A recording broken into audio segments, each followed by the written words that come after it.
आम जनता के मुद्दों को उठाना चाहिए। जाति बिरादरी के नाम पर वोट मांगना ये भिखमंगों का काम है। 5 किलो चावल दे देंगे, उससे उसका गुजारा होगा। एक परिवार में 12 लोग सदस्य हैं, कितना आप देते हैं चावल? कई महीने के लिए चावल देते हैं, गेहूँ देते हैं। उसको आत्मनिर्भर बनाने के लिए सोचिए। प्राइमरी में जो बच्चे पढ़ते हैं उसको भोजन के लिए विद्यालय में न जाना पड़े, शिक्षा के लिए विद्यालय में जाना पड़े। गरीब पर ध्यान नहीं, अमीरों पर। अडानी को देखिए, अंबानी को देखिए, सबको देखते रहिए ना। जितने भाग कर आए हैं भगोड़े उसमें भाजपा में, आपने टिकट देना शुरू कर दिया। कभी उसने पूछा कि इसका बैकग्राउंड क्या है? उसमें थे तो बहुत खराब थे, आँख में चले आए तो धुल गए, वॉशिंग मशीन पाउडर से धो दिए, साफ हो गया। जहाँ की सरकार लीक, वहाँ का पेपर लीक। अपने जितनी भी परीक्षा कराई सारे पेपर लीक हो गया। बच्चे इतनी दिन से तैयारी करते हैं, पेपर कैसे लीक हो जाता है? नमस्कार दोस्तों, जनहित भारत में आप सभी का स्वागत है। आज हम पहुंचे वाराणसी संसदीय क्षेत्र के तिवारीपुर गांव में और यहां पे कुछ ग्रामीण लोगों से, यहां के निवासियों से हम लोग जानने की कोशिश करते हैं कि इस लोकसभा चुनाव में क्या रुझान है, किन किन मुद्दों पर वोट पड़ना चाहिए और किन किन मुद्दों पे लोग वोट करेंगे। चाचा जी, किन किन मुद्दों पर वोट इस बार पड़ने की संभावना है? किसानों का मुद्दा है। अच्छा। किसानों के मुद्दे पर अब तक सरकार ने कोई ध्यान नहीं दिया। बिजली, पानी, सोडा और ये जो घड़रोज दौड़ते हैं, नीलगाय जिनको कहते हैं, इनके लिए सरकार ने क्या किया? आपने वोट मांगने आप चले आए, आपने कभी सरकार से पूछा कि किसानों को मतलब सुविधाएं आपने अब तक क्या प्रदान किया है? न सोडा का दाम कम हुआ, बिजली का दाम भी नहीं कम हुआ किसानों के लिए कि हमने राहत कर दिया। अरे आपने राहत कर दिया, लेकिन किसान जिस नलकूप से सिंचाई करते हैं, क्या कभी आपने पूछा कि नलकूप वाला सिंचाई का दाम कम किया है? बिजली पानी का दाम आप ट्यूबवेल कितने लगवाए हैं? आप गांव में कितने ट्यूबवेल हैं? कितने किसान ट्यूबवेल से सिंचाई करते हैं? अगर ट्यूबवेल से सिंचाई होती है तो 500 मीटर दूर तक, उसके बाद नहर आपका एक भी बना नहीं है। अच्छा। जो भी नहर है वह जर्जर अवस्था में पड़ा हुआ, किसान कैसे पानी ले जाएंगे? अच्छा। कैसे आप सोच लिए कि आपको सरकार की आगामी लोकसभा चुनाव में भाजपा सरकार को वोट देगी? के पार्टी के लोग तो कहते हैं कि किसानों के साथ हमेशा खड़े रहे हैं और किसानों को उनका सम्मान निधि 6000 रुपये देते हैं उसालीना। ये क्या? और किसानों की आय गुना कर रहे हैं। किसानों को लालीपाप दे देने से कोई समस्या का हल नहीं होता है। अच्छा। आप क्यों 5 किलो अनाज किसी को देते हैं? अच्छा। उसको आत्मनिर्भर बनने के लिए कोई रोजगार दीजिए। 5 किलो चावल दे देंगे, उससे उसका गुजारा होगा। एक परिवार में 12 लोग सदस्य हैं, कितना आप देते हैं चावल? कई महीने के लिए चावल देते हैं, गेहूँ देते हैं। उसको आत्मनिर्भर बनाने के लिए सोचिए। प्राइमरी में जो बच्चे पढ़ते हैं उसको भोजन के लिए विद्यालय में न जाना पड़े, शिक्षा के लिए विद्यालय में जाना पड़े। यह आपकी सरकार को सोचना चाहिए कि गरीब के बच्चे नहीं होते हैं। कहते हैं राम राज्य है, इसी को राम राज्य कहते हैं। आप राम राज्य कहते हैं, क्या यही राम राज्य है? आपको तो 27 बार हम लोग भी इसमें दिए कि भाई यहाँ किसानों के लिए रोज जो बहुत आतंक मचाए हैं, कोई उपाय करिए। हम उसको मारने के लिए नहीं कर रहे हैं, लेकिन उसके जैसे आपने गायों के लिए एक गौशाला बनवा दिया, इनके लिए तो कोई भी व्यवस्था कर सकते हैं। आपके पास हर तरह का संसाधन है, वन विभाग के आदमी आपके हैं, उनको पकड़वा करके कहीं जंगल में छोड़िए, उनकी व्यवस्था करिए। दिन भर किसान यहाँ धूप में काम करते हैं, रात को जागते हैं अपने घरों से सुरक्षा के लिए। क्यों?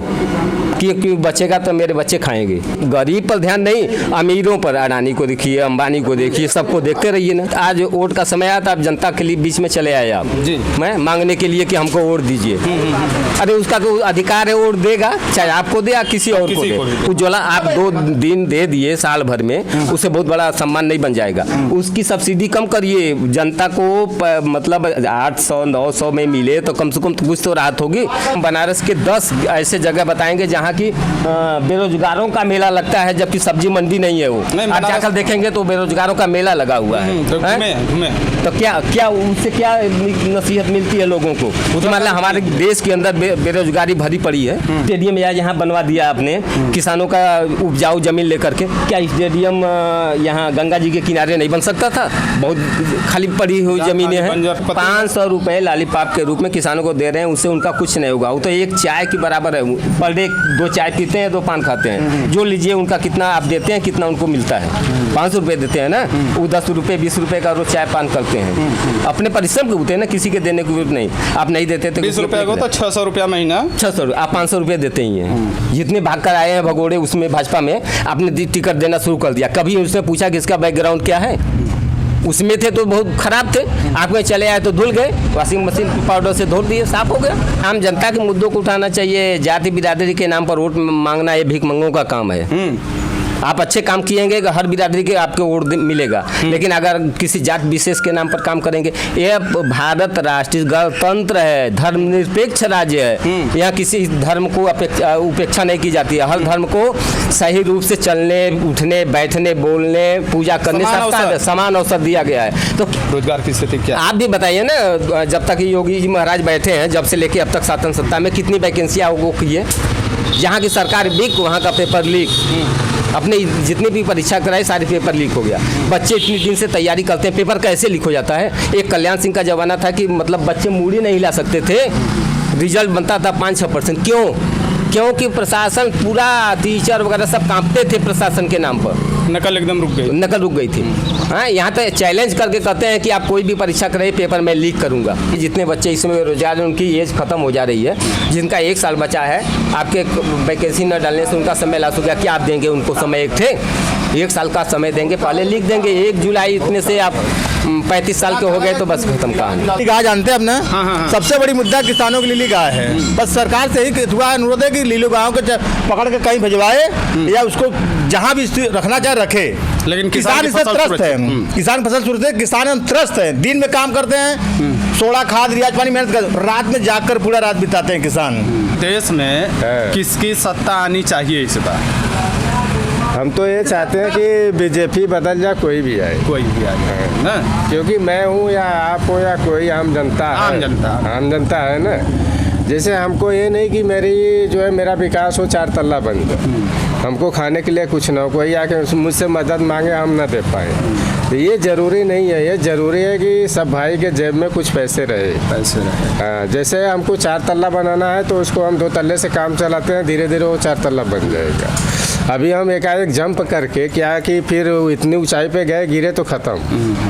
यार खेती करते हैं, मेहनत करके बच्चे को पढ़ाएं, ठीक। अब क्या है कि बच्चे को पढ़ाते पढ़ाते लेके गए, कुछ ऊपर लेके गए, क्या पता कि आगे का दरवाज़ा बंद। इतना कुछ खर्चा समय देने के बाद बच्चा जब पढ़ लिख बीटेक टेक्निकल लाइन में आज के डेट में हो गया कि बच्चा टेक्निकल करने के बाद अगर जा रहा कहीं तो उसको क्या पता कि कभी कंपनी में जा रहे हैं तो कॉन्ट्रैक्ट पे रख रहे हैं, कॉन्ट्रैक्ट पे जैसे हम कंपनियों में रख रहे हैं, उसके बाद क्या पता कि वो परमानेंट हो गई।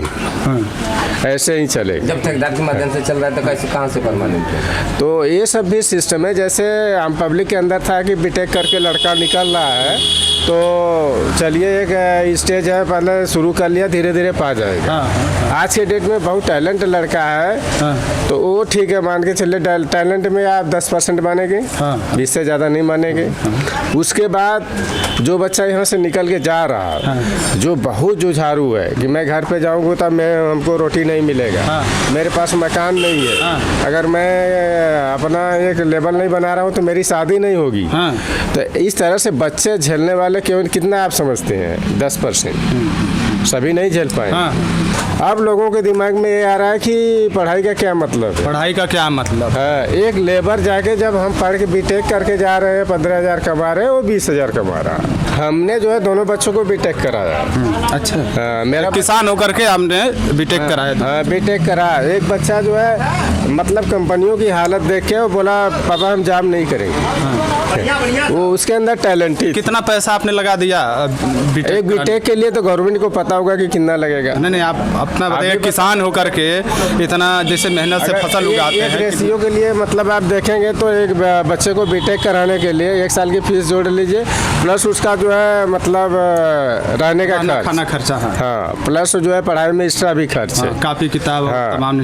तो आप इसको समझ सकते हैं 1.5 से 2 लाख भी जा सकता है 1 साल। हाँ, 1 साल। 4 साल का होता है। 4 साल करने के बाद अगर इतना पैसा लगा के हो जाएगा, अगर 10,000 15,000 की भी जॉब नहीं कर पाएगा तो क्या करेगा? मतलब 7-8 लाख रुपया एक बच्चे पे खर्च हो गया है। ये 7-8 लाख अगर एक किसान भाई अगर लगा रहा है बच्चे में, तो ये मत समझिए वो हर साल कमा के लगा ले रहा है। वो 5 साल पीछे 5 साल आगे का भी पूरा इधर लेके कि बच्चा कल के लिए भर लेगा। अगर रोजगार देती तो क्यों मरता हो? सरकार अगर रोजगार देती, कोई छोटा मोटा रोजगार, ये नहीं कर रहे हैं कि बहुत बड़ा मतलब आप बीटेक कर लिया तो आपको 70,000 80,000 रुपए की नौकरी दी जाएगी। 30,000 40,000 की लेकिन सम्मानित नौकरी मिले ना, उस विद्यालय में 8,000 रुपए से पढ़ा रहा है, पढ़ाने के बाद भी उसको बाहर कर दिया जा रहा है। ये क्या कितनी बड़ी विडंबना है देश की कि पढ़े लिखे युवा बेरोजगार टहल रहे हैं रोडों पर। बीटेक के लड़के जा रहे हैं, पॉलिटेक्निक के लड़के भर करके ग्रुप डी की नौकरी कर रहे हैं। इतना बड़ी उद्योगपति का नाम सुभाष चंद्रा या कुछ लोगों का मैं देखा 35-34 हजार करोड़ उनका माफ हो जा रहा है। क्या मतलब है? मतलब उद्योगपतियों को आप इतना पैसा दे रहे हैं जिसका कोई मतलब नहीं है। और किसानों को माफ नहीं। हाँ। राम राज्य आपको पता है कि राम राज्य में कैसे बहु बेटियां चलती थी? अगर वो रात को भी निकल जाए, आज राम राज्य आपका ऐसा है, दिन में बहु बेटी अगर जा रही है, सुनसान जगह है तो सुरक्षित नहीं है। इसको राम राज्य कहते हैं। बुलडोजर जो चल रहा है वो मिला जुला के हद तक सही माना जाएगा।